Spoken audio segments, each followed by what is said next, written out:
I got this baseboard in, and I got that bottom piece of trim in. I just masked it behind there, and then I pushed it down tight and taped it down. And then see, wherever I needed to kind of push this down a little bit further, I just pushed down tight and put a little finish nail, tacked it in there to hold that down until this dries.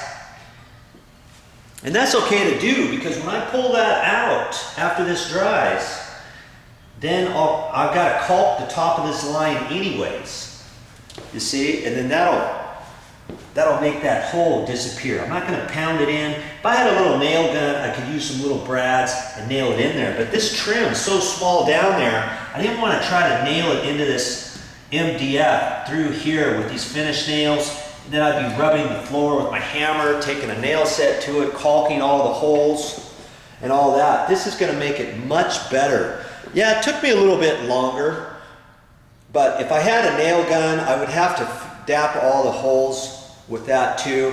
I got my grubby fingerprints all over this. When you use finish nails, your fingers get black. So when this dries, I'm going to leave this up here for a while. Maybe another day or so. Then I'll pull all that, and then I'll go ahead and wipe it down. You know, with a sponge, a clean sponge. See, there's a grubby fingerprint right there. I got some grubbies all over. Okay, so I'll finish it out, make it look nice before I call it good. Now see that small little piece of trim, the end of it here? Instead of making it straight out, I cut it back at a 45-degree angle. That way it kind of finishes that off. I'll go ahead and caulk this before I touch up the paint and all that.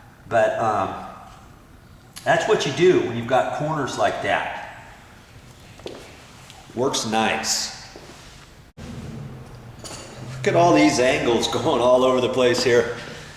See, here's that small base. Cut that at 22 and a half, a 45 over there to tie into the door frame. And then I got a piece of 3/4 inch bullnose quarter round, it's called. It's just called quarter round because it's a quarter of a round circle. So they call it quarter round. You see right here, I'm going to have to do a little work on there and file that back. And I'll do that with my trusty rasp.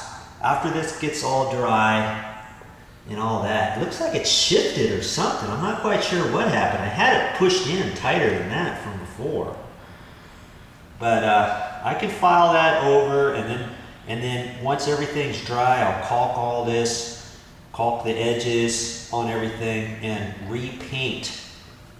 You know, and that'll look good when it gets done.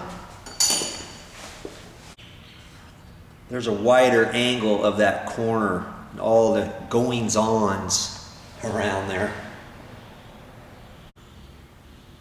Here's around that column.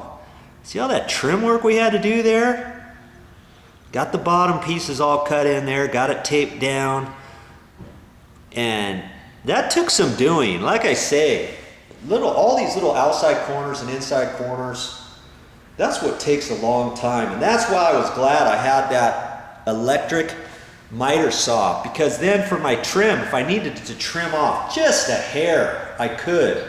See, with the hand miter box, if you try to cut those by hand, if you have to shave off a 1/16 or something, you can't do it. You've got to take the wood rasp to it then. So I'm glad I had that saw. It saved me a lot of time. So this is what your project's going to look like right about now. Glued all that in there. I used that caulking there. And I taped down and I pushed down in different areas and put those finish nails. And I'll pull all that out, clean it up, caulk it, do some touch-up paint, and I'm done.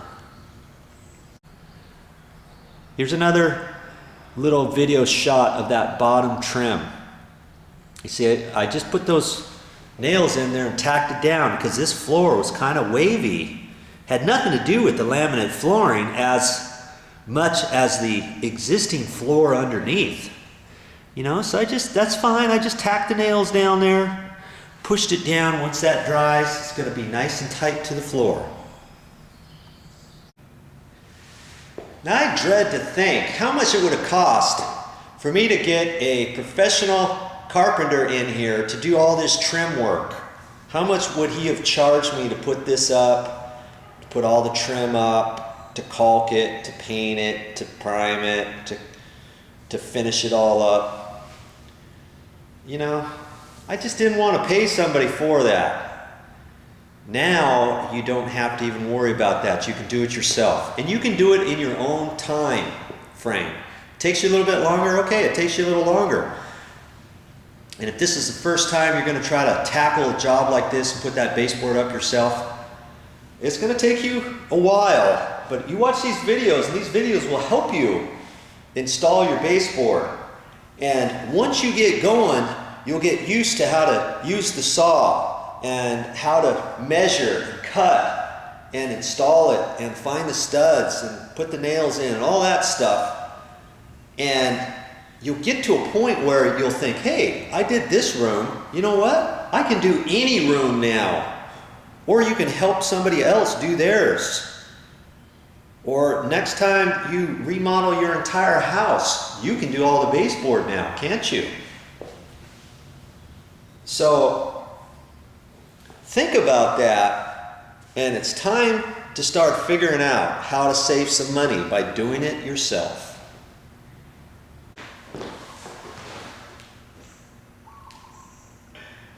And just remember, if I can do it, you can do it.